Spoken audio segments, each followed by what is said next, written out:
Hi, this is Bob Sorrentino from Italian Roots and Genealogy, and I'm here today with Jim Pasto, and we're going to talk a little bit about growing up Italian. And I grew up Italian in New York, and Jim grew up Italian in Boston. So we'll touch on the differences. So thanks, Jim. Thanks for being here. My pleasure. Thank you, Bob.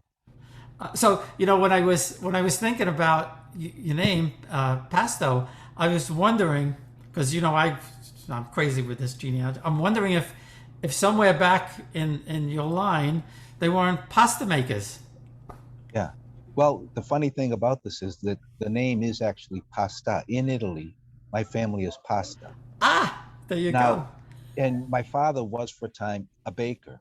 But a quick interesting story about the name. My father always told me that I didn't know the family was named pasta in Italy until much later. So growing up, my father always told me that his father hated pasta. Okay, so that's the story. When I get to Italy, I find out that the name of the family is Pasta. So my theory is my grandfather actually deliberately changed it when he came over from pasta to pasto because he didn't like the pasta. That's funny. An That's what, Italian that didn't like pasta. yeah, yeah, yeah. I I'm know. weird because I I'm an love, Italian. I'm an Italian who doesn't like calamari and fish. So oh, yeah. I think I love it all. so where are your parents from? Where are their families from? So my father is from a small village up in Abruzzo. His mother is from a town called Philadelphia in Calabria. But my mother's mother and father were both from towns around Avellino, so the Villanese. Ah, okay, all right. So that's yeah, it's close together. Yeah, And so when did they come to the states? they all came, the turn of the century, early 1900s. My father's father settled actually first in Welch, West Virginia. That's where my father was born. And I'm not sure if they were there for mining work or construction work, but they eventually then left. And I think they had relatives in Connecticut. So they went up to Connecticut first, and then from there they ended up in East Boston. But my mother's father and mother, they both came to Boston from Italy, and they lived south of southern part of Boston. Uh, I forget actually the name of the little section. It's a small section, but they were literally chased out by the Irish. They were told to leave, and so they went back. They went to the North End, and they grew up there. So that's where I grew up. So yeah, so I guess I mean New York was the same way. You had the Italian neighborhoods, you had the Irish neighborhoods, and they would Yeah, overlap a little bit. But I didn't realize that they chased the Italians out in Boston. they chased them. Yeah, they so the kids used to follow my mother and her old assistant say Guinea Wop, and then the Irish parish priest said basically, what's probably better if you leave here, better for you, better for us. So they Wow, went to the North End. Yeah, wow, that's something. Yeah, I yeah. mean I don't. I mean at least when I grew up, New York wasn't quite that bad. But I'm sure there was a lot of prejudices back then. So now did you grow up in the North End? I grew up in the North End. Was born in '58, and my family left in the mid '90s. I left to do military service. I traveled to Hawaii. I did some education overseas. So but that was still my home whenever I went back until the mid '90s. So I grew up there. I grew up through the changes and gentrification. I grew up, the old corner life, and it was a nice place to grow up. Yeah, I mean, I grew up in. My family was from Corona, Queens, which was an Italian enclave. New York had so many So many. Italian neighborhoods. Every county had an Italian neighborhood That was or nice. more. Yeah, yeah. Manhattan had at least three, Wow. and probably more. And Brooklyn had a couple of different ones. And That sounds like heaven to me. well, Corona, Queens.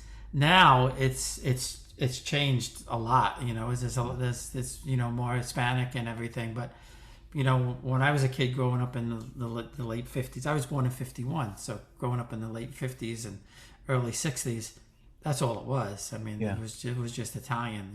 For probably I guess a 10 block area or something, right by the yeah, World's Fair and Chase Stadium and that general area. But the North End, I kind of look at that. I've been there a couple of times, but I kind of look at that as Boston's New York, Little Italy type of yeah, place. yeah. I think that's an equivalent of it because there were some other Italian neighborhoods in Boston. East Boston was a big Italian neighborhood. The West End was, majority Italian before it was knocked down, but there were areas of West Roxbury and other parts of the city, But the North End was like that hub for them all. So what was it like, growing up there surrounded by Italians or I Italian was Americans? well, but it was Italians. But interestingly, and I've done research on this, the North End had a lot of new Italian immigrants who were coming in the '60s and the '70s. So my grammar school, St. Anthony's, about 30% of the kids were right from Italy, and so I was surrounded by Italians right from Italy and Italian Americans, 90%, between the both, and it was, what was it like? It was just that was life for me. That was normal life. That was American life. Italian food, Italian coffee, Italian businesses, butcher shops. That was my America, in an interesting way. Yeah. So when I left, it was odd not to see this. If I went into other neighborhoods, although we thought of that out there as America too, it was interesting. Yes, and you told me before the lunch ladies in your grammar school were cooking real food.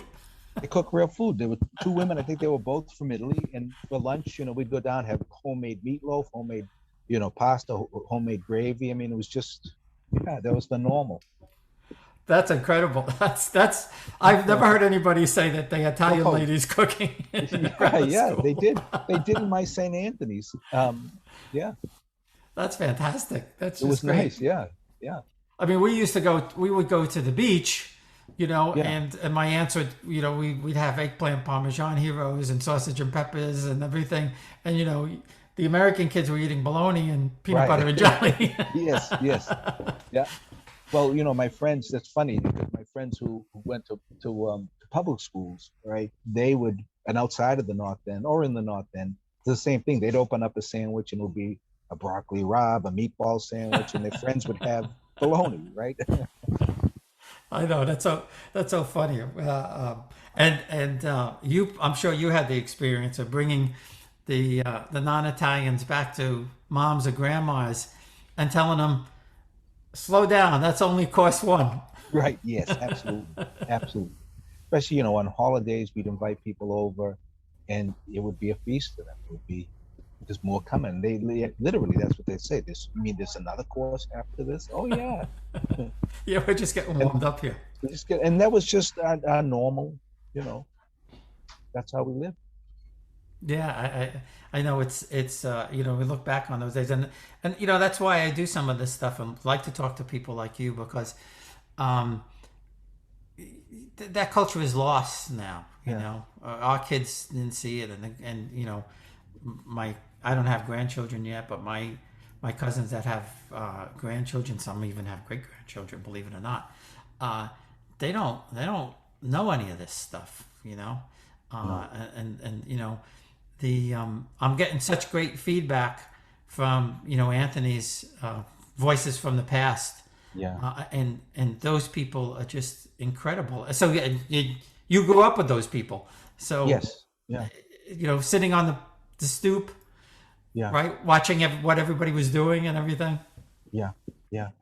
Um, I don't honestly know what to feel about this because as I feel sadness at the loss, but on the other hand, it's just inevitable. And I have a nice picture of the North End that I show my students. I thought could have shared it with you. It's sort of somewhat private, but I show it to my students, a picture of Hanover Street, and we talk about it. We analyze it. There's like 4 or 5 North Enders. There's people around them, and I just try to explain to them, you'll never ever see another photograph of a situation like that again. They'll never exist.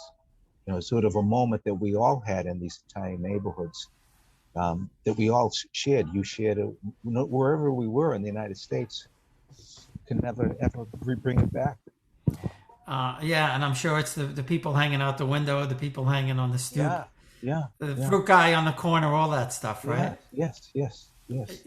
It's amazing. It really is to your point, it is sad that we lost a lot Yeah, of that stuff.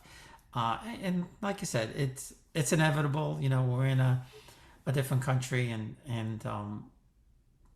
but I don't want people to lose that. I want people to hear it and see it and know it, and I'm really looking forward to the museum that's going to open up in New York City. It was supposed to be next month, but they had to delay it, I think, until the spring. But he's going to have the sights and sounds and things like that, in that museum. So that should be interesting. So now, have you gone back? Have you ever been to Italy? I have been. I've been back twice. So I was in the Middle East for school, and then I was coming back, and I stayed in Rome. I traveled up into northern Italy. I didn't see any of my family at the time, but then I went back early 2000, and I saw my father's family in Abruzzo. Oh, So that was nice. so you have so I was going to Yes, ask. So you have relatives there, close yes. or? This was my, and I fell out of touch with him since, but this was my, um, it was a cousin, Domenico Pasta. So he was a cousin, and I got in touch with him through my father's family. So just briefly, growing up, somewhat of as an aside, we always had our holidays with my mother's side of the family, with her father, and then I would visit my father's sisters and brothers with him, and other occasions. So I didn't know the history of that side of the family well until I went to Italy. But my mother and my sister actually married a guy from the same village as my grandfather's, as my grandmother, right? So they're really paisan. And so my mother and my sister went back and they saw those relatives in around Avellino, Grottamanare. So, but I Oh, didn't get down there. I didn't get down there to see them. yeah, yeah. And I always ask people. So when you went to Italy, how did it feel? We'll be right back. Experience Italy like never before, traveling with a scheduled group or create your own bespoke tour with friends with PhilItaly.com. Pack your bags and follow Phil. That's www.philitaly.co.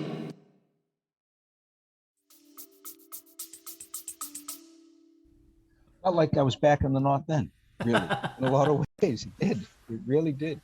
It felt familiar. Um, it wasn't like I wasn't in a foreign country. I was back. I was back home, but back in my home where I grew up. And even just the way people looked, I felt like I looked more like other people. I felt I blended in better. I knew the food. There was the kind of style, the pace. On the other hand, I was American, but there wasn't like this distance. They would perceive me more as an American than I would. Yeah, I know, and I felt the same way. I mean, we were supposed to be leaving tonight to go back. Oh, I'm oh, so oh. bummed. And this is the second time we canceled. I'm praying that we Oh, it's too postponed it bad. again I'm till sorry. May. Yeah, Um, but I was going to meet cousins that I never knew existed up until I started doing research. And we were gonna have like a party. But yeah, when we were there the first time 25 years ago, and that's why I asked, because I felt like I was at home. My wife said, "You love it here, don't you?" And I said, "I feel like I'm among my people." I said, "I yeah. can't explain it." You know. Exactly. I felt the same exact thing. But I felt like I was among my people. I can't quite explain it. Yeah, Yeah, it's yeah. it's it's strange. It really is strange. And we were walking around Sorrento, and there was a Sorrentino butcher shop, and I was standing outside, I was taking a picture of the sign just to have it, and the butcher came out, and I got enough of what he was saying that he wanted to know who I was and why I was taking a picture of his store. Yeah, yeah. So I said, Sorrentino, America. So he didn't get it. So I showed him my license. I said, Oh, Sorrentino from America. And he said, Ashbet, Ashbet. And he ran next door and he brought out a guy who spoke English. oh. And he wanted to know where we were and Sorrentino from Yeah, yeah, where yeah, and yeah, all of that kind of stuff. And it was, I mean, they love it. They love yeah. that kind of stuff. They do. They do. Um, and how I found my cousins was interesting in that, and I didn't find this out. We've been conversing for about 2 years now, and I didn't find this out until just recently that my grandmother's last name is Pirmalo, and that's not a common name. Mm. And she started a group on Facebook, thinking she would find people maybe from Spain, where the family originated, or South America. Never expected to find somebody from America because she had no idea that there were any American cousins. And in fact, there were only two people that came: my grandmother and her aunt. Yeah. And once we connected and started comparing notes and everything, it was just incredible. And we started sharing pictures, and you know, when you see the resemblance to somebody back to Italy that you never knew existed, it's really an incredible find. And again, you hear those kinds of stories from so many people, you know. Yeah. So you left the North End, right? Yes. To Yes. go do things. After you came back after all those years, was it a different neighborhood? Did you kind of feel that it wasn't the same anymore? Or? Yeah. It was physically disorienting. The North End really had the big demographic change between 1990 and 2000. So I had been there in early 1990, still living there, and so I that's my memory of it. Still very Italian. I had friends who came to visit, and they still perceived it that way. I then was gone for about 10 years. I came back in early 2000, and I got sick to my stomach because as I was walking around, it was like strangers in my house. I didn't recognize anybody, whereas before I always knew a good amount of the people. So it was tough, and I had to stay away actually for a couple of years. And it was only teaching at BU when they asked me to teach a course that I had to go back to the North End, and I was able to see that, hey, there's a lot more Italians still there and a lot more of the old neighborhood people still there that I could connect with. So then I felt connected again, and I feel like it still is some of the old North End, thankfully. It was really hard. So do you teach a course related to? Yeah, at BU I teach a course, a number of them, but the standard one is a summer course for 6 weeks, history of the North End, and we have dinner in the North End the last night of the class. The students pay a fee. Ah, that's so cool. Yeah, That's really neat. Yeah. And So I that- get my. Sorry. Go ahead. So now, I'm going to assume it's mostly Italian students that do it, but I'm sure you have other nationalities. Well, no, I do have. Let's say I have average about 12, 14 registered for the summer class. I would say only one or two are usually Italian or have an Italian, name. The others are Really? all kinds of people. Well, because the course is also on urban history.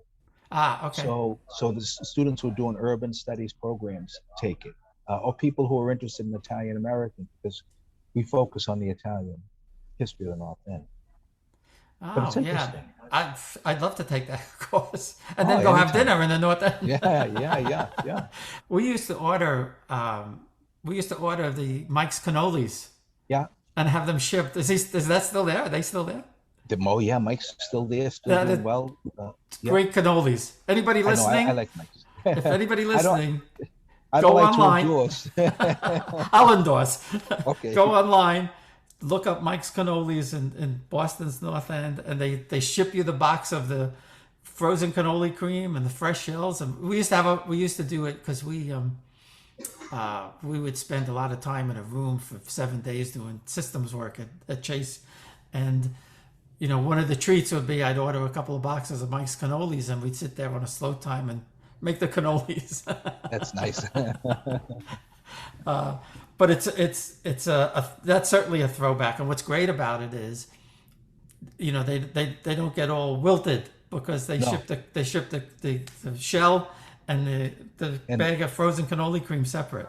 Yeah. It's really, you think about the only way, if you're not going to go in the store and get it, it's better. That's a better way to do it. Like you say, make your own. Yeah. I love Mike. So I'll get a little plug for Mike's. Maybe I'll get Mike on one day. Or I guess it's not Mike anymore, right? Yeah. Must be a. But what's interesting is there's another bakery pastry shop, and they do well. So both businesses do well, and then a lot of the little cafes and other stores sell cannolis, and everybody's doing well. So there's a big market for cannoli, a big interest, right? And I guess that's where the draw for other people is Italian American food. Right. Yeah. Yeah. Exactly. Yeah. And my uncle and my aunt used to work at the bakery in Corona, one of the big bakeries in Corona. back in the 50s. And that was, I'd go back there with my uncle and he'd fill a jelly donut for you. And those days, you took a bite of the jelly donut, it was every place. I know. So not like that anymore. But well, a jelly donut was like our cannoli, it was full of the stuffing, right? That's right. Yeah. Yeah. And just recently, I connected with one of the granddaughters of the owner of the bakery, and she posted something about the pizza, and I said, gee, I'd love to have the recipe, and she said, well, my cousin has it, and he told me I can't give it out. I promised my grandfather that I would never give this out, and I said, well, I asked because my uncle used to make it. My uncle was the baker, Frank Nicoletti. And he says, oh, you're from that Nicoletti family? Wow. I loved your Uncle Frank. I'll send you the recipe. So the connection.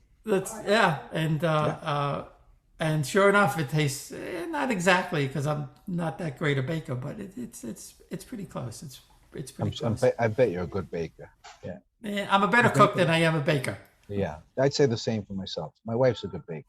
She's a good cook. Yeah. My problem is I don't have the patience for baking, and my Uncle Frank would roll out, the pasta dough to make fresh ravioli with, you have the board and the big long dowel and roll it out just the perfect thickness, like it was nothing. Yep. That more than anything else amazes me, how these, old Italian, cooks and could roll out a sheet of pasta like that. I know. And I can't do it. I have to cheat. I use the machine, My father used to make homemade raviolis for Thanksgiving. And so, before Thanksgiving, to be out there on the kitchen table, having it all, and he'd roll them out exactly as you say, just perfect, cut them and stuff them. Yeah. I know. Amazing. Well, we have a funny story. In fact, I wrote a song about it. My uncle used to make them for Easter. We used to have them at Easter. I think we had lasagna or something, probably at, the other holidays. But every year he would make probably 12 dozen raviolis, and they used to put them on the sofa to dry. Yeah. Well, my cousin Frank I was probably about 10 or 11. My cousin Frank was probably about 16. And he comes in and he just sits on the ravioli. And everybody screams, yeah, as only Italians can scream. And he ran out of the house. Everybody's crazy. This says everybody's crazy. Who puts ravioli on the sofa? It was there every year. I mean, we all knew it was there. And that was my favorite. I used ravioli and the manigotti. Those were my two favorites. Yeah. I could not eat anything else and just get seconds of that, Yeah. Your father wasn't a baker by trade, though, right? No. So he was a laborer. He did construction most of his life. But for a short time, when I was very young, him and his brother Dominic opened a bakery in East Boston. And, Dominic then eventually worked in a bank. So I don't know where they inherited the skill of baking. I don't know. I wish they did. But they opened up the bakery in East Boston. They were there for about a year or 2 years. I remember, as a little boy going in there with them in the back room in the big bowl. And they sold pastries. And so he knew that, and he continued to bake as we were growing up. But, that's a business. Yeah, I'm sure it's a tough business, and competition is probably very, very, tough, not so much anymore. I mean, I'm blessed. I have an Italian bakery 4 blocks away down here in Bradley Beach. Yeah. And truly are blessed. Yeah, I could walk there. But I had before I left Chase, there was this young black girl who was kind of my protege, I guess. She was like my daughter. And we were in Little Italy in New York one day, and we were walking, through past one of the little small bakeries, and I said, come inside here. I said, we'll get something, but come, we have to go inside here. So we walk inside, and I said, "This is what it smelled like when I was growing up." And she said, "You grew up like smelling this?" Yes. And I said, "Yep." I said, "This Yep. is what it smelled like when you walked in an Italian bakery." Yeah. Yeah. It's I know, uncomparable. Yeah, our whole neighborhood. You get not only that, the restaurants, the bakeries. I wrote something recently for Anthony, his next book, and in it I said, that how long will the Northern be an Italian neighborhood? Well, as long as it smells like one, it'll be an Italian neighborhood. There's a certain smell that you grow up with. It's so normal. It's so wonderful. Yeah. Right. Whether it's the bakery or the latticini store or the sausage place, they all had that unique Yes. smell. Yes. They blended together. And the restaurants in the North End, you walk on Hanover Street, in the evening, and you can smell all the garlic and food, and it's just wonderful. I know. Yeah, that's and it's so uniquely Italian. It is. It is. That smell is uniquely Italian. This has been great, Anthony. I really, really appreciate looking back in time with you. My pleasure. I'm gonna throw another plug in for Mike's Cannolis. All right. I'm gonna put They're all good. the link out. It's good. They're all good. Yeah, but I think he's the only one who ships them, right? I don't know. Honestly, I don't know. I know he does. I know they ship them. So if you live good. anywhere in the United States, you want a good cannoli, you get Mike's. All right. Well, thanks, Anthony. I appreciate it. All right. Take care, Bob. All right. Take it easy. Bye-bye.